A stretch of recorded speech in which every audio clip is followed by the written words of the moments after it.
पण उद्या भव्य असं श्रीनाथ केसरी मैदान पार पडते आणि त्या मैदानात आलो आहोत ते म्हणजे फॉर्च्युनरचं मैदान. आणि त्यात म्हणजे विशेषतः आपण बघू शकता मित्रांनो, सर्वांचे लाडके बकासूर सोबत असणारे आपले मालक मामा वैभव मामा आपल्यासोबत दिसत आहेत. खूप आनंदाची बातमी आहे, कारण सर्व प्रेक्षकांची इच्छा होती मामा मैदानात दिसावं, मामा मैदानात यावं आणि आज मामाने सगळ्या प्रेक्षकांची इच्छा मित्रांनो पूर्ण केली आहे. मामा, पहिल्यांदा आपलं हार्दिक अभिनंदन. धन्यवाद. काय सांगाल, खूप दिवसानंतर प्रेक्षकांची इच्छा तुम्ही पूर्ण करताय, मैदानात दिसताय, कसं वाटतं एकंदरीत आज?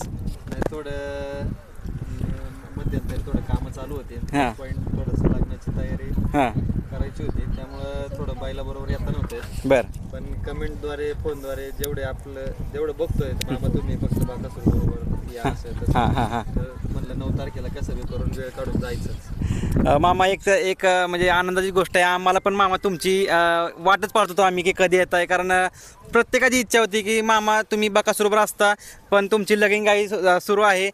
कसं वाटतं एकंदरीत, आता तुम्ही आज कोणाकोणाला घेऊन आलाय आज? काय बबन आणलाय हां. आणि तो आमच्या दावणीचा सर्जा आहे.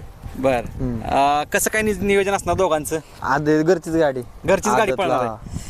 एकंदरीत मैदान तुम्ही बघताय, फॉर्च्युनरचं मामा मैदान आहे.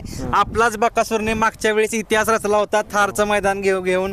यावेळी तुम्हाला काय वाटतं एकंदरीत? काय नाही, बैल आपला गुलाल राहिला तरी आपल्या काय अपेक्षा बैलाकडून आता राहिलीच नाही काय. बरोबर. आणि थोडं पायऱ्याचा प्रॉब्लेम झाल्यामुळं थोडी आता अपेक्षा थोडीशी नाहीच आहे बैलाकडून, फक्त गुलाल भेटावं बास आहे आपल्याला.